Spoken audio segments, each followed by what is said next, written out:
Guest വരുന്നത് ഇഷ്ടമില്ലാത്ത ആളാണോ നിങ്ങൾ?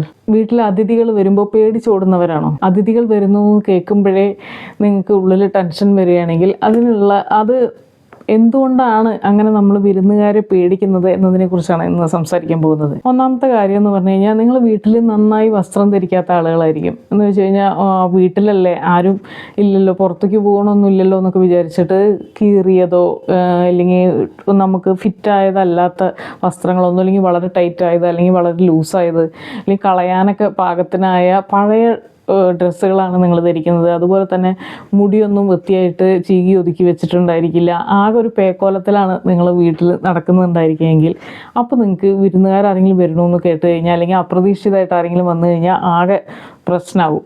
അപ്പോൾ ഇതിനുള്ള പരിഹാരം എന്ന് പറഞ്ഞു കഴിഞ്ഞാൽ, നമ്മൾ വീട്ടിലാണെങ്കിലും ആരും ഇല്ലെങ്കിലും നമുക്ക് ഫിറ്റായ വസ്ത്രങ്ങൾ ധരിക്കുകയും ഒന്ന് പ്രസൻറ്റബിളായിട്ട് ഇരിക്കുക, എവിടെയാണെങ്കിലും ആരും ഇല്ലെങ്കിലും എന്നുള്ളതാണ് ഇതിനുള്ള ഒരു വഴി എന്ന് പറയുന്നത്. അതുപോലെ തന്നെ വീട് അടുക്കി പെറുക്കി വെക്കാനൊക്കെ ഇഷ്ടമില്ലാത്ത ആളുകൾ ഉണ്ടായിരിക്കും. അങ്ങനെയുള്ളവർക്കും വിരുന്നുകാർ വരിക എന്ന് പറഞ്ഞാൽ പേടിയായിരിക്കും. കുറേ സാധനങ്ങൾ ഇവിടെ കിടക്കുന്നുണ്ടായിരിക്കും, അവിടെ കിടക്കുന്നുണ്ടായിരിക്കും. ആകെ മൊത്തം ഒരു അലങ്കോലമായിട്ടായിരിക്കും വീട് കിടക്കുന്നുണ്ടായിരിക്കുക. അപ്പോൾ ഇനി അയ്യോ ഇതൊക്കെ കണ്ടു കഴിഞ്ഞാൽ അവരെന്ത് ചിന്തിക്കും, ആളുകൾ നമ്മളെ ജഡ്ജ് ചെയ്യുമല്ലോ എന്നുള്ള ഒരു ടെൻഷൻ കൊണ്ടും നമുക്ക് വിരുന്നുകാരെ ഒഴിവാക്കാൻ നമ്മൾ ശ്രമിക്കാറുണ്ട്. പിന്നെയുള്ള ഒരു കാരണം എന്ന് പറഞ്ഞു കഴിഞ്ഞാൽ, അഭിനയിക്കാനുള്ള പ്രയാസമാണ്. നമ്മളൊരിക്കലും നമ്മുടെ തനി സ്വഭാവം ആയിരിക്കില്ല വിരുന്നുകാർ വരുമ്പോൾ കാണിക്കുന്നുണ്ടായിരിക്കുക, അല്ലേ? അവരുടെ മുമ്പിൽ നന്നായിരിക്കാൻ നമ്മൾ ശ്രമിക്കും. ദേഷ്യം വന്നാലും അത് കാണിക്കാതെ, സങ്കടം വന്നാലും അത് കാണിക്കാതെ, നമ്മുടെ ഇമോഷൻസും നമ്മളങ്ങനെ കാണിക്കില്ല. എപ്പോഴും ചിരിച്ച മുഖത്തോടെ അഭിനയിച്ചുകൊണ്ട് ഇരിക്കേണ്ട ഒരവസ്ഥയുണ്ട് വിരുന്നുകാരുടെ മുമ്പിൽ. ആരും അവരുടെ തനി സ്വഭാവം കാണിക്കാൻ മെനക്കെടാറില്ല. അപ്പോൾ അങ്ങനെ അഭിനയിച്ച് നിൽക്കാനുള്ള ഒരു പ്രയാസം കൊണ്ടും ആളുകൾക്ക്, അങ്ങനെ ബുദ്ധിമുട്ടുള്ള ആളുകൾക്ക് വിരുന്നുകാർ വരുന്നത് അവരിഷ്ടപ്പെട്ടോളണമെന്നില്ല.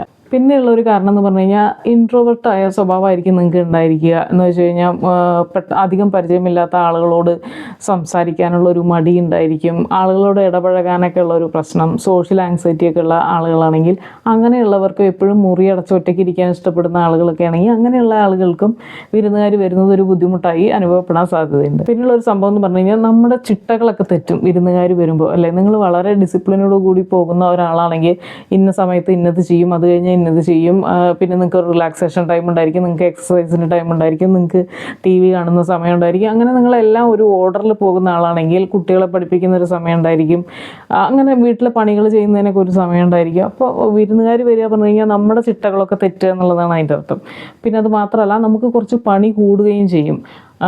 വൃത്തിയാക്കൽ കുറച്ചധികം ചെയ്യേണ്ടി വരും. അതുപോലെ തന്നെ അവർക്ക് ഭക്ഷണം കൊടുക്കുന്നതിനുള്ള പണികളുണ്ടായിരിക്കും. അത് കഴിഞ്ഞ് ഇവർ പോയി കഴിഞ്ഞാലും വൃത്തിയാക്കുന്ന വേറൊരു സെഷൻ ഉണ്ടായിരിക്കും. അപ്പോൾ അങ്ങനെ കുറച്ച് പണി കൂടാൻ സാധ്യതയുണ്ട്. അത് ഇഷ്ടമില്ലാത്തത് കൊണ്ടും നമ്മൾ വിരുന്നുകാരെ വരുന്നത് ഒഴിവാക്കാൻ ശ്രമിക്കാറുണ്ട്. പിന്നെയുള്ളൊരു സംഭവം എന്ന് പറഞ്ഞു കഴിഞ്ഞാൽ, നമ്മുടെ കംഫർട്ട് സോണ് നഷ്ടമാവും. നമുക്കിപ്പോൾ വീട്ടിൽ ആരും ഇല്ലെങ്കിൽ നമുക്ക് സോഫയിലൊക്കെ കാല് കയറ്റി വെച്ചിട്ട് ഇരുന്ന് TV കാണാനായിരിക്കും, അല്ലെങ്കിൽ ഭക്ഷണം കഴിച്ച് കഴിഞ്ഞാൽ ഒന്ന് ഉറങ്ങുന്ന ശീലമുണ്ടായിരിക്കും, അല്ലെങ്കിൽ വെറുതെ കടന്ന് TV കാണുക എന്നൊക്കെയുള്ള എന്തെങ്കിലും സ്നാക്സ് കഴിച്ചുകൊണ്ടിരിക്കുക, അങ്ങനെ എന്തെങ്കിലുമൊക്കെ നമ്മുടേതായ കുറച്ച് രീതികൾ നമുക്ക് വീട്ടിലുണ്ടായിരിക്കുമല്ലോ. അപ്പോൾ വിരുന്നുകാരൊക്കെ ഉണ്ടെങ്കിൽ നമുക്ക് അങ്ങനെയൊന്നും ചെയ്യാൻ കഴിഞ്ഞൊന്നും വരില്ല. പിന്നെയുള്ള ഒരു സംഭവമാണ്, എല്ലാം പെർഫെക്റ്റ് ആവണം എന്നൊരു ചിന്തയുള്ള ആളുകളാണെങ്കിൽ, ഇപ്പോൾ ഭക്ഷണം ഉണ്ടാക്കി കഴിഞ്ഞ് കഴിഞ്ഞാൽ അയ്യോ അതിന് ഉപ്പ് കൂടിയോ, അവർക്ക് ഇഷ്ടാവില്ലേ, അവരെന്തെങ്കിലും പറയുമോ, അവർ നമ്മളെ ജഡ്ജ് ചെയ്യുമോ എന്നൊക്കെയുള്ള ടെൻഷൻ ഉണ്ടായിരിക്കും. ചായ വെച്ച് കഴിഞ്ഞാൽ അയ്യോ അതിൽ മധുരം കൂടിപ്പോയോ, കടുപ്പം കുറഞ്ഞു പോയോ, അത് ശരിയായില്ലേ, എല്ലാം ഞാൻ ചെയ്യുന്നതെല്ലാം പെർഫെക്റ്റ് ആവണം എന്നൊരു ചിന്തയോടുകൂടി ജീവിക്കുന്ന ആളുകളാണെങ്കിൽ അവർക്കും കുറച്ച് ബുദ്ധിമുട്ടായിരിക്കും വേറെ ആളുകൾക്ക് സെർവ് ചെയ്യാനും. അവർ വന്നു കഴിഞ്ഞ് കഴിഞ്ഞാൽ അയ്യോ എൻ്റെ വീട് വൃത്തി പോരെ, അവരെന്ത് വിചാരിക്കും, അല്ല അവരെന്ത് പറയും, പുറത്തു പോയിട്ട് അവർക്ക് എന്ത് തോന്നും എന്നൊക്കെയുള്ള ചിന്തയിൽ ജീവിക്കുന്ന ആളുകളാണെങ്കിൽ, അങ്ങനെയുള്ളവർക്ക് വിരുന്നുകാർ വരുന്നത് ഒരു ബുദ്ധിമുട്ടായി അനുഭവപ്പെടും. പിന്നെ വളരെ ഇൻസെക്യൂരിറ്റി ഫീൽ ചെയ്യുന്ന ആളുകളുണ്ടായിരിക്കും. ഇപ്പോൾ എൻ്റെ വീട്ടിൽ ആവശ്യത്തിന് ഫർണിച്ചർ ഇല്ല, വീട്ടിൽ TV ചെറുതാണ്, ഇല്ലെങ്കിൽ പെയിൻറ്റ് പോയിട്ടുണ്ട്, അങ്ങനെയൊക്കെ നമ്മുടെ വീടത്ര പോരാ എന്ന് ചിന്തിക്കുന്ന ആളുകളുണ്ടായിരിക്കില്ലേ. അങ്ങനെയുള്ളവർക്കും വിരുന്നുകാർ വരുമ്പോൾ ഒരു ടെൻഷനായിരിക്കും.